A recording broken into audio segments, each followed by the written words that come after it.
Hey everyone, nice to meet you and thanks for joining. Yeah, I run the CPG division at Rosenthal. We're an 88-year-old finance firm owned by the Rosenthal family, primarily financing consumer product brands across many working capital facilities. So I'll kick it off to Tyler at ECP. Awesome. Nice to see everybody today. I'm Tyler Capola. I'm a VP at ECP Growth. We are a growth stage investment firm. We focus on consumer products, services, and technologies, and typically investing Series A or later. And I'll kick it over to maybe Mesa. Mesa, you're on mute. Sorry, not to be that girl. Hi guys, I'm Mesa. I'm the founder of Behave Candy. We make low sugar, for now, gummy candy, hopefully expanding into the broader world of candy as our business grows. And we make, yeah, low sugar gummy candy that is made with no artificial ingredients. And we've been in market since 2020, but we sort of relaunched in 23. So kind of hitting our growth stride now and soon to be launching into Target is kind of the next thing on the docket.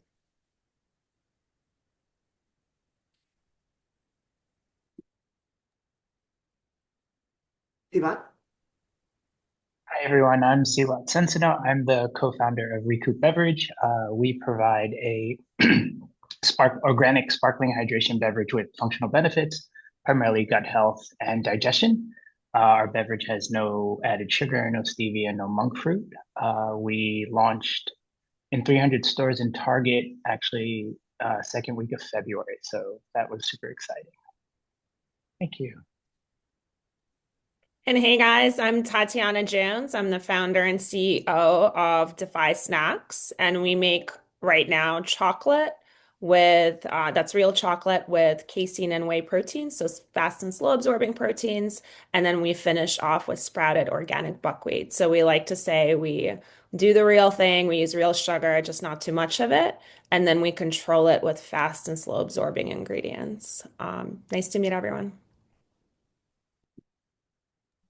Great. Well, let's get into it. So I want to start with what you actually saw trending and whether any of it's going to matter in 12 months. So when you think about the biggest trends that you saw emerging, either in your category or across the floor, what do you think is a signal or just noise?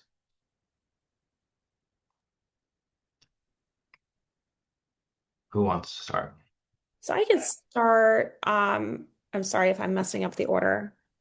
But there were a couple of trends that were really apparent. So I'm sure you guys saw the same thing, but protein in everything. Every single category had protein in it. Is it staying or is it something that's not going to matter in 12 months? My bet is that it's staying. That's why I do what I do. Protein is actually projected to more than double by 2032. A lot of whey protein usage, that's going to become an issue because as demand is growing, unfortunately, supply will not be growing at that rate. So start looking into alternative proteins. I know we are. So that's definitely something that's going to continue, but then also potentially become an issue for some of brands like myself. The other thing that was really interesting, and I think it's literally just at the beginning of the trend, is fiber. I think is the new protein. Fiber is beginning to be really hot. There are a lot of brands that are using it in different ways. My favorite way is, even though I have a snack, I always say real foods are better. If you're taking a bunch of powders or you're extracting a bunch of powder and you're adding it to your product, I mean, that can build up around your colon. So I think long term, that's probably something that's not going to be a trend that will stay. I don't know if it's going to be gone that's within 12 months or later when we have more data on what long-term usage of that is. Mhm. But brands that are using real fibers or ingredients that are just full of fiber or high in fiber, I think those are the ones that you bet on. If you can add ingredients that have fiber, like we have buckwheat, sprouted organic buckwheat, generally that's something that is really good just for your digestion. So gut health was really, really big from what I saw. And then just a lot of functional snacking was my third observation, in ways that sometimes I didn't even think would kind of have that application. So those I would say would be the three. And I think partially they will stay as long as you're doing it in the right way. Awesome. I will echo what Tatiana said. Protein was definitely a major theme. We're seeing it in clean protein in the beverage space as well, quite a bit of it actually. Fiber with gut health and GLP-1, I think that's here to stay as well. What we also saw was this functional electrolyte and hydration space that was becoming really popular in beverage. Hydration is growing in leaps and bounds year over year. Um, and in that, I would take a step back also and say just functional ingredients in general across all CPG food and beverage was just very popular. It seems more prevalent. I think over the last 2 or 3 years, it's just becoming more and more prevalent having functional ingredients in food and beverage. What I think people should notice is that as you start to look at different categories and different product offerings, it's more of where does it fit? What's the use case for those consumers? I know there are a lot of trends going on specifically around different proteins and fiber and things like that. It's just understanding what the consumer wants and the use case. I think that is the most important because that then ties back to convincing decision makers to give you a shot on shelf. So I think that's super important. Yeah, I don't have anything revolutionary to add. I agree with everyone else. I think protein continued to be like the thing that everyone was tapping into. I saw protein pasta sauce and was like, okay, this is where I personally draw the line. And to me, when you start hitting that point in the trend, this is what we saw with plant-based meats at Expo West about 3 years ago. I think next year we're going to see less than half of the number of protein businesses we saw this year, but I think the ones to Tatiana's point that are doing it right, using sustainable sources. I saw a really interesting lupini bean pizza that had 52 grams of protein completely naturally from the lupini beans themselves, as well as fiber from the lupini being a superfood. Stuff like that is really interesting. I think it's leaning into a clean label as well that some of the other brands may struggle. I think especially as the customer looks for cleaner and cleaner.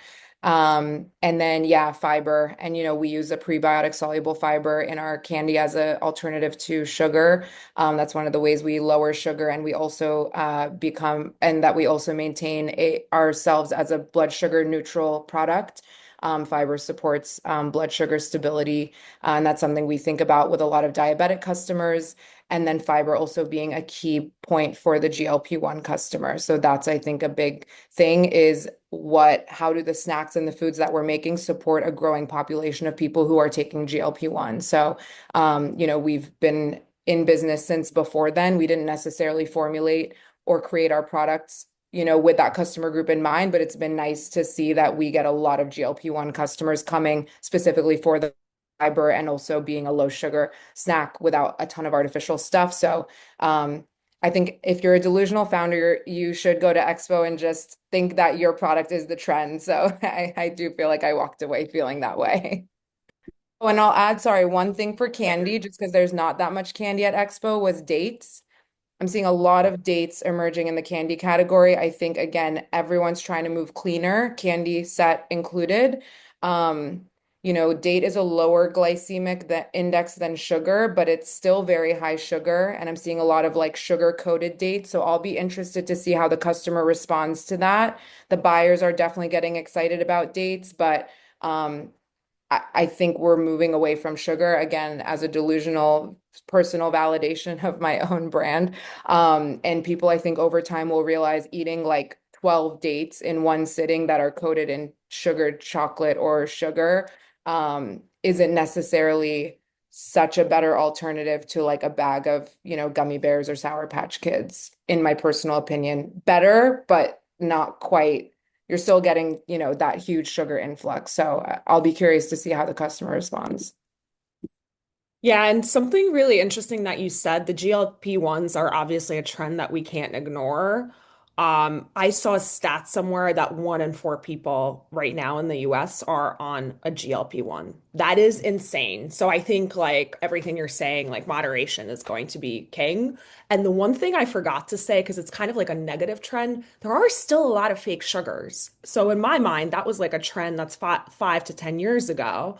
But people are still using it, and I've tried some of those products, and they were messing up my stomach. So I'm sorry. I'm sorry to those founders who Yeah, I can I tell really you. love. I mean, I can tell Yeah. you being in the candy category, we struggle a lot to educate even the buyers in this set sometimes of why we are different from a product that also has 0 grams of sugar or 1 or 2 grams of sugar, but has replaced sugar with maltitol, erythritol, aspartame. We are still riding like an education curve on that. But I think more every customer who's tried one of those products has had the experience of, the after effect. So it can become a self-educating because we do also hear from those people of like, I haven't touched a low sugar product ever since my, nightmare of eating a whole bag of sugar-free maltitol, that sent me running to the bathroom. So, but it's still been an uphill battle. I agree. People still are incorporating, those sugar alcohols, and we just try to continue with that education on our end of why, the sweeteners that we use are different than like an artificially sourced sweetener. Agree. Agree. There's a certain degree of leading the consumer of where they want to be, right? It's like there's always consumer insights, but consumers will kind of sometimes blindly accept things until they have those stomach issues. So we have to do it responsibly. Totally agree. Yeah. Maybe I I can build what I saw was back to experience first, and function is right up behind it, but it is second. And so to the point of like putting sugars in or alternative sweeteners in, like it looks good on the label, but you can't eat more because it doesn't have sugar. It's not going to give you a good experience. So I will add that I would say over the last 2 or 3 years, consumers are getting more knowledgeable and looking for those types of things. I do recall like I was walking to a meeting, and like one person next to me was like, it has stevia extract, and within that stevia, if you break that down, it has like dextrose. And like that, they knew that, and they were talking to their colleague about that, and it was very, very interesting. Just the fact that consumers now and people in the space really are starting to be more educated in that space. So that's something to keep in mind as well. Yeah, Yeah, we'll, it's we'll like it's really interesting because it's like on the one hand, there are consumers that just have no idea, but they go by how they feel. I didn't feel good, so I'm not going to have it again. You got that trial, but you're not going to get that consumer back. And then there are also like super sophisticated consumers, like you're saying. So it's definitely a combo. I guess moving away from ingredients a little bit, but I guess more for some of the brands that are probably listening in, you guys all exhibited in terms of just booth reality, like what worked for you guys the most and what do you feel you didn't get out of it? And if you had to do like a do-over, kind of what would you recommend to some of the brands listening in? Yeah, so I'm actually curious if you had a similar experience to me, please connect me with me after and we're likely if you're a part of Natural in New York, we're likely are already friends, so you can just text me. But this is probably the worst booth I've ever had and the worst I've ever showed up to a show. Half of our stuff didn't arrive. I admittedly just assumed that it was just like the other shows, especially the ones that were run by New Hope. It was not. The requirements were different. We got our banner like halfway through the show, and we didn't have a banner for half the show. And as a brand marketing person, and I consider myself an expert in branding, I was kind of mortified. Um, the lesson in that, though, which was a great lesson for me, is it didn't matter. If you're a great founder and you can talk to people, it's kind of about you. If you have a good product, you can talk about your product. Everything else, I mean, yeah, it's nice to have a banner for sure. But everything else is a distraction from your brand and your product and yourself. So it was a good next year, I will definitely have more branding and I'll make sure that I'm more prepared. But it was a good reminder that, you know what? this is what it's actually about. Um, all of the other stuff, yeah, it's nice to have, but it's extra. And there are some brands that had amazing booths, some more well-funded brands. But when it comes down to it, it's about the product. It's about you as a founder. Can you talk about the benefits? Can you talk about like where you're going as a brand? There were a couple of surprises, and I feel like I get surprised. This is my third show, so I'm still fairly new to being a founder for over a year and a half, I guess. We've This is our third show, so we've been going to a couple. But I keep so every time you're like in it and you're talking to retailers, media, investors, like your booth is popping. So like the three that you really want. Um, Sometimes you'll have like a representative of the show come over and they're like, "You had an appointment to renew your thing for next year." And I'm like, "Do you think I'm going to step away from my booth and go to an appointment to talk about a booth?" Heck no. So that was a surprise. I wonder why they do that. Maybe someone can educate me on it. But I have like my three priorities, and booking a booth for next year is generally not one. So, I'd love someone to reach out to me and tell me why they do that, or share similar experiences. For us, my co-founder Susan and I, we're pretty scrappy, so we hand carried everything in. Um, Susan's out on the West Coast, so things were a little bit easier on the East Coast. But yeah, we've always looked at kind of the scrappiest way to kind of get our booth set up. There are some amazing booths. It's amazing to see some of the creativity behind some of these booths. But for us, and to echo what Tatiana says, it's the product and being able to speak to it. Um, so yeah, we keep things pretty simple. We don't go over the top, but we do make sure our product stands out and we can speak to it. Um, there have been previous years where we got a full refrigerator. This year we decided to go with a smaller refrigerator, cooler, and ice. Those things you trial and error, and we learned that probably having a full-blown refrigerator is probably not the best for us. But having a smaller one, coolers on ice, sampling, and things like that.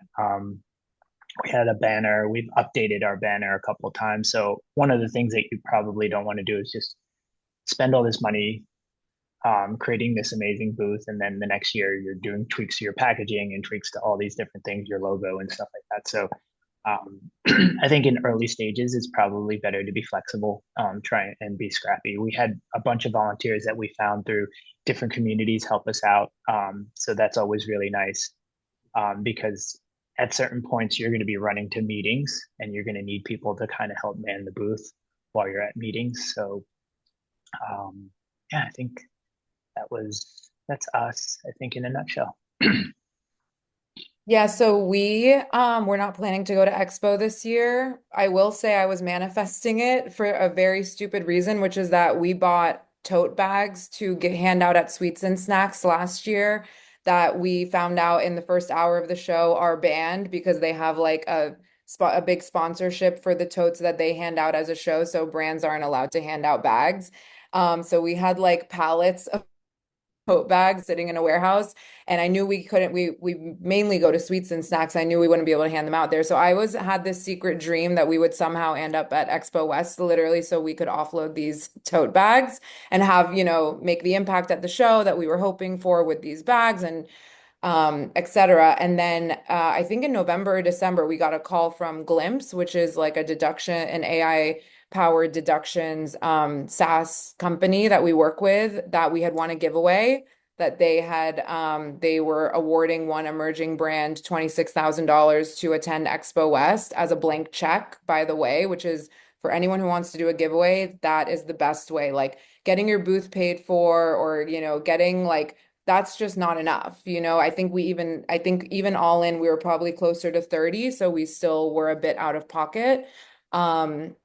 But that, then we decided to go. So that was sort of how we ended up at Expo West. As far as the booth goes, so we had built the booth that we use. I would say we probably are like a mid-level investment booth. We built it 2 years ago for our first sweets and snacks show. And I will just say this, like we were running out of money at the time, and we sort of decided to invest more heavily into a booth that we felt would like really stand out as like a last ditch effort to like get, a buyer's attention and like get one big retail, again, I live in a delusional headspace. So we made that larger investment in the initial booth design, but we built it in a way where we could use it. So this is the fourth show we've taken this booth to. We'll take it to two more shows this year at least.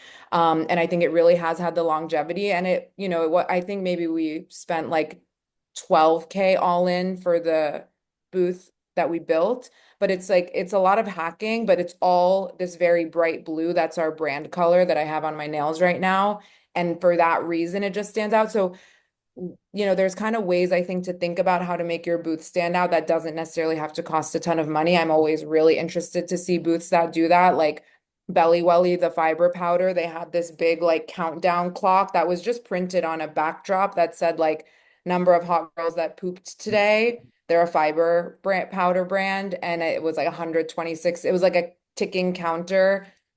It wasn't actually a counter, it was just printed on there, but that's what it looked like. And things like that can go such a long way to draw attention into your booth. Um, I would say for us, having won the giveaway, it was all fun and games, but I would say if we had out of pocketed this, I don't know if we would have necessarily felt the return. We did meet some amazing buyers, and I think we secured some new business from the show for sure.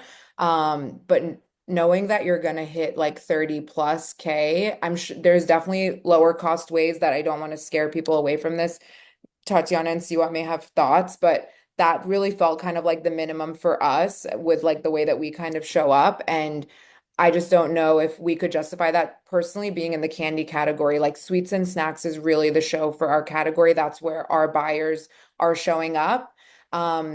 So we had a lot of fun. We networked with our founder friends. We got to catch up with people. We got to bump into investor friends of ours, but aside from that, like, is it really worth the spend? It's a little bit harder to say. And the other thing I'll just mention, Tatiana, you said like just that founder connection. I think I was really surprised, even more than sweets and snacks, because I think the expo community is just a little bit more locked in through groups like this and everyone kind of knowing each other and following each other on LinkedIn. Like I got a lot of people coming saying that they'd seen something I'd posted on LinkedIn or seen a video that I'd made. We do a lot of TikTok as a brand, and that was really nice, actually. I a lot of times think I'm speaking into a void, but just like earlier stage founders saying that, something you had said had been helpful. Like, I don't know, that gives me the energy sometimes as a founder just to like keep going, keep talking, keep sharing, even on the days when I feel like, yeah, I'm just like talking to myself. And yeah, I feel like I left with positive energy, which is at least that. Sometimes you leave a trade show like totally depleted, and I at least didn't feel that way. Yeah, I think that's a really good point. And so, for those that haven't gone, so this was our first expo. For those of you that haven't been to an expo, you can definitely do it cheaper. But what I would also say, so the giveaway, Maisa, that you are mentioning is amazing. There are a lot of state benefits. So, for example, we're in New Jersey and NJ Back does a grant as long as you're export ready to get you in front of essentially those ex-US buyers. So Expo West is on the list of one of those shows that they will sponsor. So we actually got a grant. So they don't pay for like travel or the hotel, but we did get a grant to be there. So it pays for the booth fee. I also presented in deal room, so there was a fee associated with that.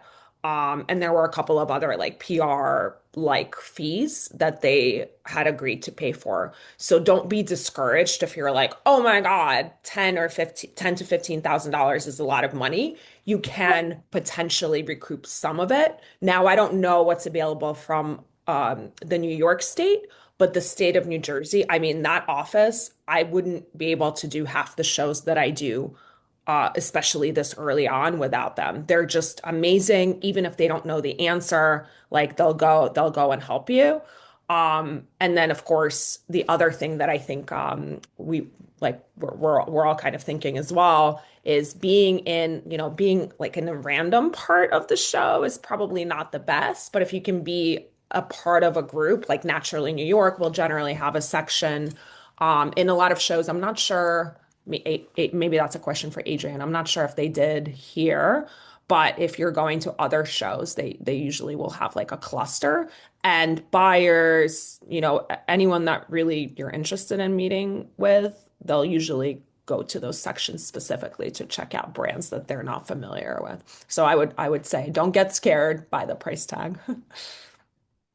Awesome feedback. Yeah, I would Mike. echo that there are a ton of opportunities for sponsored booths. There's a ton of communities out there. Just do your research and talk to other founders because they're there are usually opportunities for people to get 50% reimbursement. There's a community out there that if you are export ready, like Tatiana said, they'll provide you with 50% reimbursement.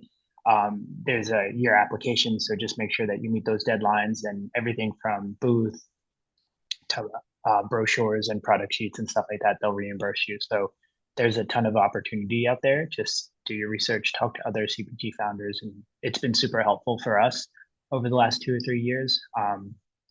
We participated in a bunch of those 2 years ago, as well as last year. This year, my co-founder pitched at Expo, or last year, my co-founder pitched at Expo West Pitch Slam, and she won. So we ended up getting this booth this year for free. But there are just a ton of opportunities for you as a brand, as an emerging brand, to take advantage of sponsored booths or reimbursements on that type of stuff. Great. So this is talking about the booth. Now maybe talk about inside the booth and the conversations with buyers and distributors. So what really moved the needle in those conversations? So I feel like for me, um, you do your little pitch. You have to really, really make sure that you adjust your pitch based on who you're talking to. I had a friend, so I was convinced I was going on Shark Tank, and I'm like, I'm going to the open casting day, March 18th. And this is where the founder network is so incredible. I've really never had a better community at a regular job. I was a brand director before this. Um, I had a friend that was on Shark Tank that just brought over, and I don't even know what their group is called, but it's like wherever the casting call people get sent to. So basically, like skipping the line. But he had brought over this entire group of people, and I was kind of thrown off. So I did the wrong pitch. I did my retailer pitch to the Shark Tank. I didn't talk about the founder story at all. And then my friend's standing there, and he's like, talk about yourself, talk about yourself. And I'm like, oh crap, you're right. So I guess my advice based on my experience, and I mess up all the time. You guys are gonna mess up all the time too. That's okay. Just bounce back. Um, my advice is know who you're talking to, adjust your pitch based on that. And then my thing, I like to talk clearly. My thing is when you got them, stop talking. Sometimes you're like, okay, you're talking more and you can like unsell them. So like they're sold. They're like you see the stars in their eyes. You're good. So those are my two personal lessons, I guess, to myself, and I hope it helps other people too. Yeah, I totally agree on the overselling. Like I've so been there, like just really eager. And I feel like I always say this, like so much of business is like dating. It's like if you're overselling yourself on a date, at some point they're gonna be like, okay, like I don't know, now I was down, but like not anymore. And so yeah, something else I've really found with like the buyer relationships at the trade shows is like everyone's kind of different. I'll just speak for me and like how I've come into like being like a good salesperson for my company is like I just am kind of done convincing people. I just have felt that like the buyers who are excited about your category, the buyers who are excited about better for you, who are understanding, the fiber story, the GLP-1 story, the diabetes story for us for our products, they're coming over, they're seeking us out. Like we were in the hot product section, which is definitely a slower section. Like the buyers who came to us, a lot of them like came to talk to us because they want to pull us into a review or pull us onto the shelf. So you can feel it when that person approaches you and they're like, I've seen you, I'm excited, versus the person you had to like grab from the aisle and like force the sample down their throat and they like don't even want to be there. I've just like completely unsubscribed from like behaving that way, which was I remember my first sweets and snacks. I was like standing in the aisle, like, and I've just found that sometimes we've gotten those retailers, and honestly, it has felt like they're preying on your downfall almost because it's like they almost like didn't, I don't know, they almost got cornered into it. And then it's almost like they're waiting for you to fail because they didn't really believe in the concept to begin with. And then I feel like what happens in retail is like two buyers can look at the same data set and one can feel that it's been successful, one can feel it's been unsuccessful. And I find that with those buyers that you kind of like force the issue, they'll look at the same data as a buyer who's excited and be like, this isn't working. So we really have just tried to focus our energy on those buyers who come over already excited, already engaged. And as time has gone on, we've been at this for a number of years. Like we were pretty early, I feel like, with the low sugar, better for you in the candy set specifically. The buyers are becoming so much more educated. Like we're getting that person seeking us out. We're getting buyers who are understanding like what does it mean to be a blood sugar neutral product versus a low sugar but high net carb, and what is the difference between IMO and allulose and monk fruit and stevia. Like that education is happening, and so we don't necessarily have to like ram it down people's throats. um and no one wants to be kind of preached to. So I've had to learn that lesson because I was very overzealous. And I try to like take a little bit more laid back approach now, which I think also I used to get sick after every trade show because I think I just was like overexerting, over eager, like touching everyone. I don't know, like touching too many things. And now I don't get sick after shows anymore. I think for this reason of just like taking a little bit more of a back seat and like letting things come to us and trusting that like the right things will come. And they did. Like we did actually meet some really exciting retailers who did kind of more so seek us out or came over curiously, tried the candy, and then got really excited versus like trying to pull them out of the aisle kind of thing. Totally. Don't chase anything that doesn't chase you because it's going to be like an uphill battle. I totally agree. I very, very much relate to that.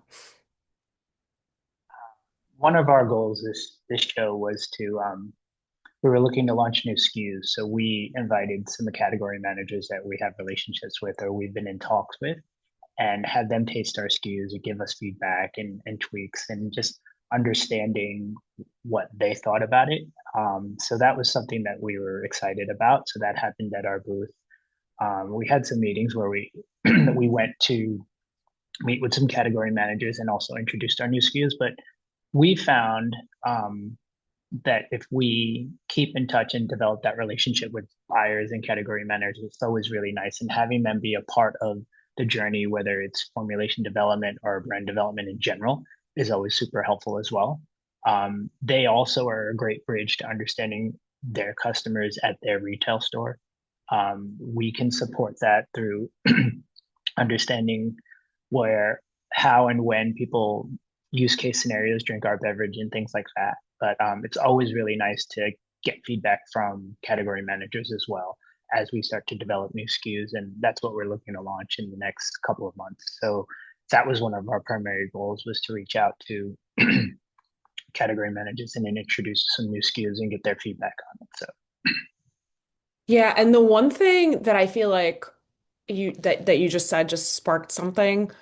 There's like a slew of buyers, so don't take every buyer's feedback just because they're a buyer. Like they might not actually be good at their job. If you're getting consumer level feedback from a buyer, and like I've done it too, I've given consumer level feedback to a buyer. Like, right, we all do it. We all get tired. We're not always sharp.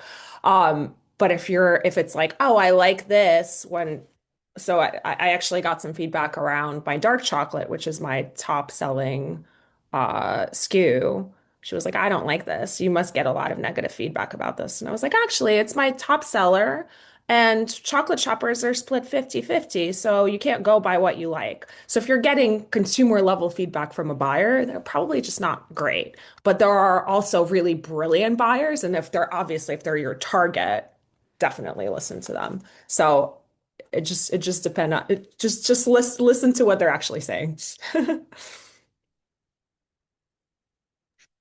I know we already kind of touched on like different items and different categories, and like maybe the boots aren't worth it if you didn't have some type of way to offset it through a grant or anything like that. But just like from an agnostic view, what was the biggest takeaway from this year at least?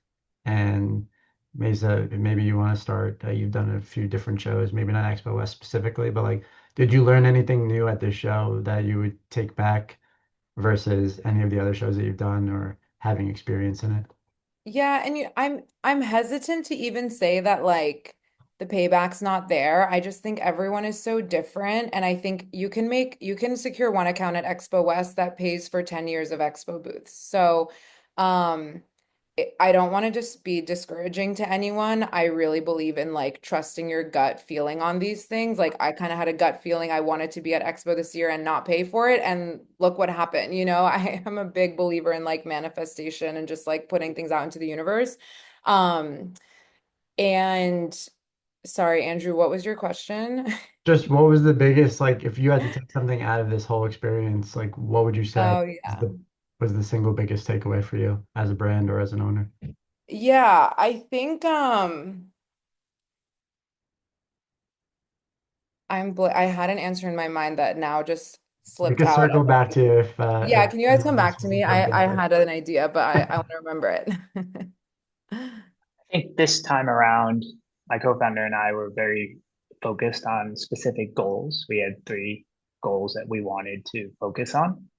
Um, the previous shows, we were overwhelmed. We wanted to do everything, and the reality is you can't do everything. And once you try and do everything, you end up doing not a great job in all of those. So having very specific goals and understanding, I think, I don't know if we talked about this, but like a lot of your outreach should happen way before the show. Reaching out to people that you want to stop by your booth. All of that should happen, I would say, a month ahead of time or even more. Um, and so that if you do that outreach, and then by the time I would say the show happens, everything should line up accordingly, and just manage your expectations. Every year that we've done the show, we've landed, I would say, one big kind of opportunity. And that, if you look at it that way, then the show is a success. If you have all these different goals that you want, or you want to accomplish so many different things, looking back, you probably realistically accomplish one or two, and those can have a big impact on your business. So I would say just narrow your focus and have manageable goals and realistic goals. Yeah, I think that's really great. I do agree. If you're doing your PR during the show, it's too late. You definitely need to do something starting probably a month in advance and then another burst right before. This was actually the first time we did real PR ahead of the show, and it's really mostly because we're going to kick off a pre-seed, so I wanted to drive people to our booth. So I would say definitely do that if your goals are aligned with that. The other thing, so I feel like this is our third show, and I feel like between my husband, who I like to call my super senior assistant, I've promoted him to executive senior assistant. I think I might demote him later. But anyway, we have this huge joke. He helps out with the shows, and we finally figured out the right way of doing it. So really, it's the three that I've been mentioning: retailer, investor, media. That's when I get pulled in. If it's anyone else, he can handle it, or if someone else is helping with the booth, they can handle it as well.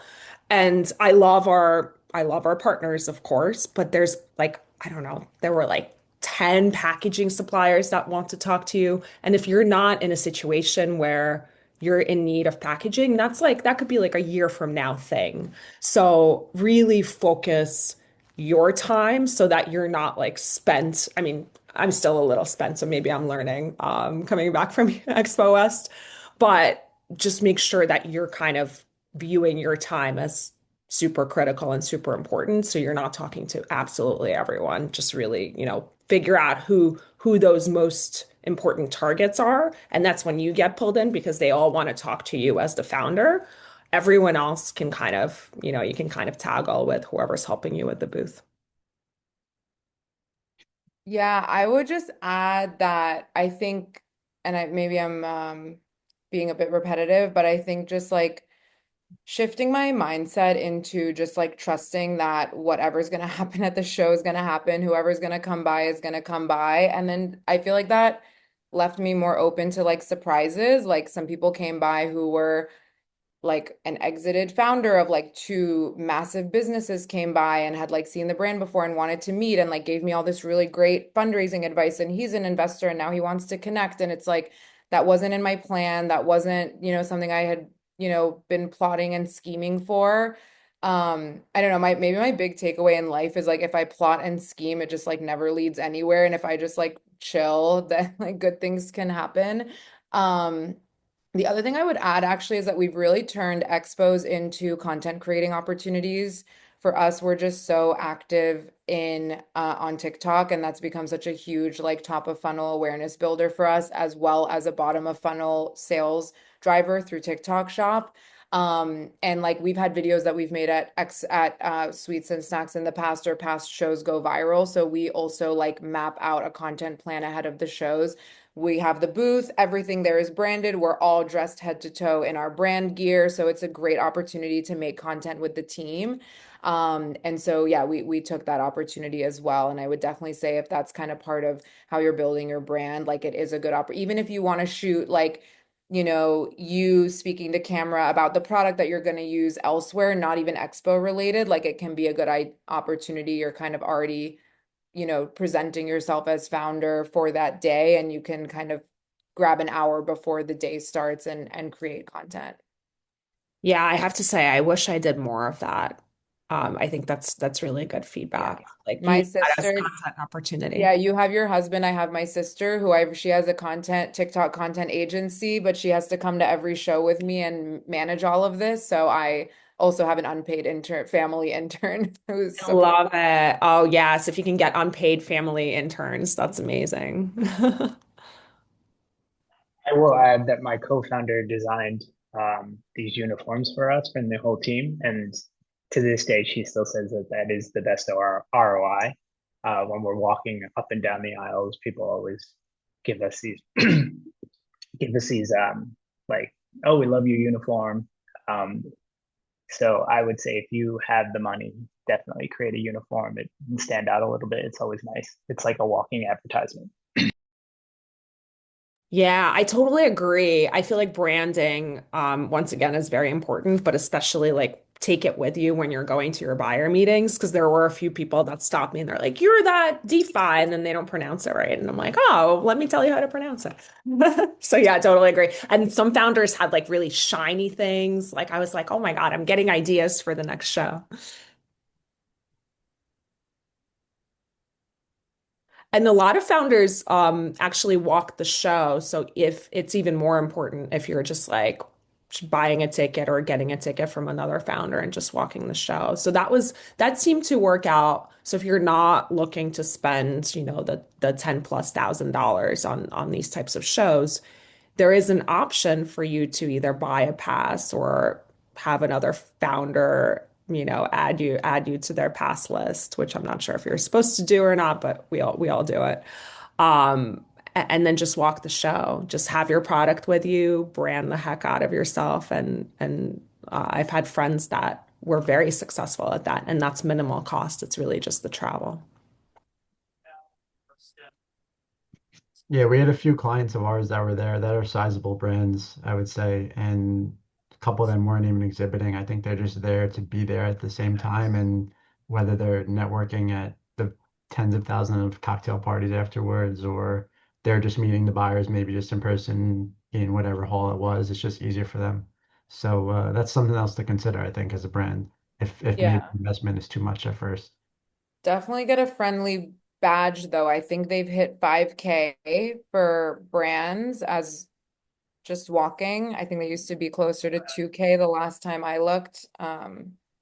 So I don't know if New Hope would condone, but Yeah, that's insanity just for a badge. Like just get your friend to give you one. And maybe you help them with the booth or something. But yeah, totally.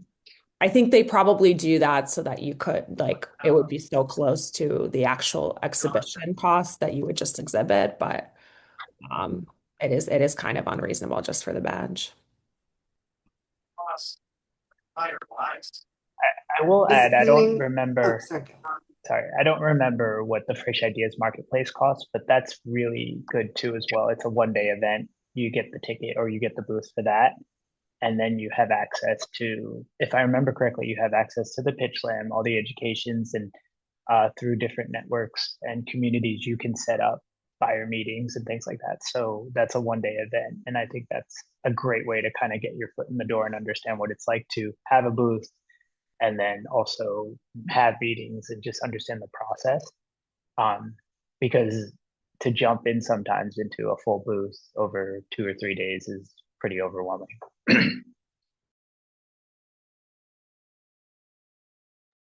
We are moving into the Q&A portion of this webinar. I'm actually really excited that one of my biggest celebrity retailers happens to also be on this call. And so I've asked him to please join us on screen to share some of his thoughts as well on Expo West. John Lawson, are you there?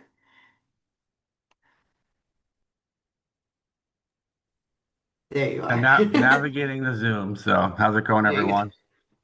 Hi, Happy John. happy rainy Thursday here. So I've enjoyed the conversation. Thank you all.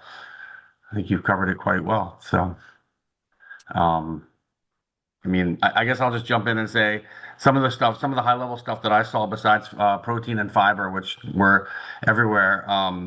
The other two things that I really saw were functional and then also healthier hacks and healthier indulgences, which I think a lot of you all cover as well.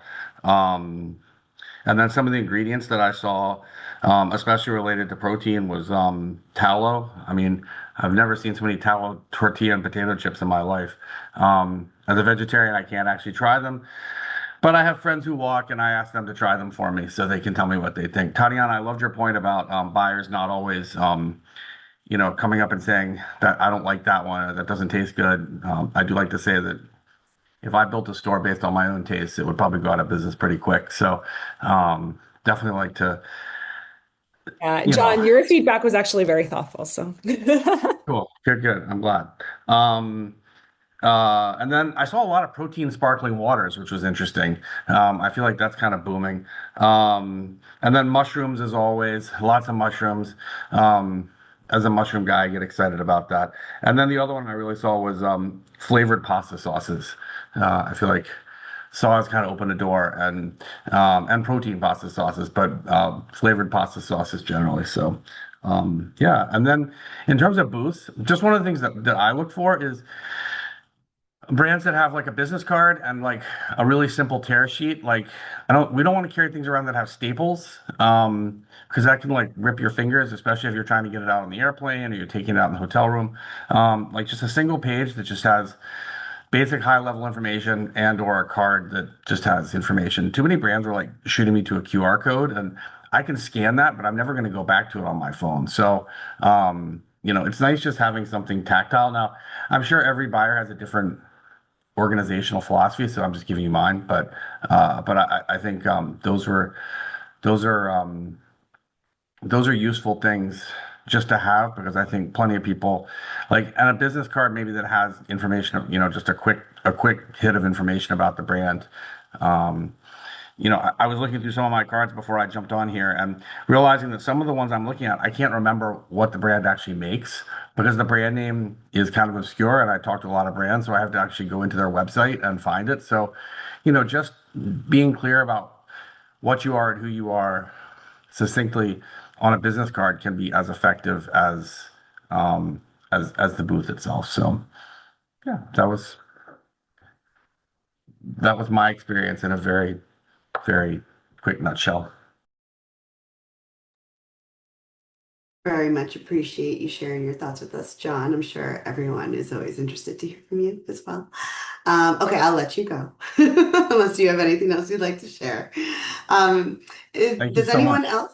Yes, thank you. Appreciate it. Um, does anyone else have any thoughts that they'd also like to share with the group or have any questions for our panelists? Please do not be shy. We'd love to hear from you. I have one question. Are there any specific trends at specific retailers you guys saw as founders? Like, was Target looking for something different than Walmart, than Sprouts, than Costco? Because I know depending on their situation, certain retailers know they need to lean into categories where they might not be as strong. I'm seeing a lot of emerging brands getting the Target approvals that I more than I think in the past. And I'm still pretty new in food CPG. And my understanding is that Target kind of moves in these waves. Private label to brand to CPG to conventional, and it kind of keeps cycling through. So we might be on the emerging brand, better for you end of the cycle that we should all take advantage of. I just felt like a lot of friendly brands of mine, maybe on the smaller end of like size and stage, have gotten like either a subset or a full chain approval at Target. And so I do think, and then I think the other thing I'm seeing a lot from buyers, at least for our business, is that TikTok virality is driving a lot of buying decisions. We're definitely seeing a lot of these bigger retailers saying that, the fact that we can drive a video to millions of views they may not say it so explicitly, but I think this is why we're getting meetings and we're getting, these approvals. Yeah, they definitely look for, even if it's an emerging brand, for something that is capable to scale and become a brand, right? Like we're all like, oh yeah, we have a brand, but like it's still small. But do you have the potential to be a humongous brand? I feel like that alone gets me a lot of meetings. Um, I think a lot of retailers have accelerators, which is really, really cool, and obviously a place for emerging brands. Target has an accelerator, Whole Foods has an accelerator, Leap. Now, granted, they're like super, super competitive. Um, but if you don't ask, the answer is always no. So I would definitely put your if you think the retailer is a fit, put your brand in the submission bucket. Um, and then there are a lot of like, so I was actually shocked, and this was pre the show, but I also saw him during this show as well. But there are a lot of very senior people from the retailers that are actually walking the floor. So like the CEO of GNC, Michael, and some of you might know him. He actually walks the show. He loves to interact with brands. He used to be in our shoes, so he loves to understand, what do we do? What's our thinking? They actually are very interested in understanding like what's your strategic vision. It's not just like, oh, give me just your generic pitch. So that was like a nice, pleasant surprise. So if you see Michael walking around, which he normally does, definitely say hello to him. He will talk to you. It's pretty awesome. But yeah, overall, I feel like the experience is super, super positive. Oh, one other retailer that really surprised me in a very pleasant way was Hy-Vee. They're actually going through a big overhaul, and they're basically, from what it seemed like, they're getting out a lot of unhealthy ingredient brands and switching over with better for your natural types of brands. So if you haven't talked to them, I think they would be a really great retailer to talk to as well. I would echo Target as well. They have an accelerator program, and Tatiana mentioned Whole Foods as well. I'd also just understand that there are retailers that have this treasure hunt mentality, or these retailers that are just constantly trying to bring in new and innovative brands and have the customers kind of go into those retailers and look for new and be excited about new brands that are coming in. So just do your research or talk to other CPG founders and really understand where those retailers are that offer these treasure hunts and see if you can contact the category manager and introduce your brand through that. I think that's super helpful. They are always looking for new things.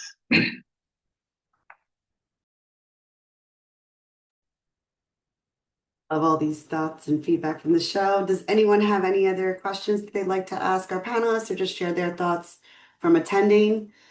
I also want to quickly just shout out some of our partners that I also see here that helped to support the East Meets Expo West event, which happened the Tuesday, kind of like our opening party of the show.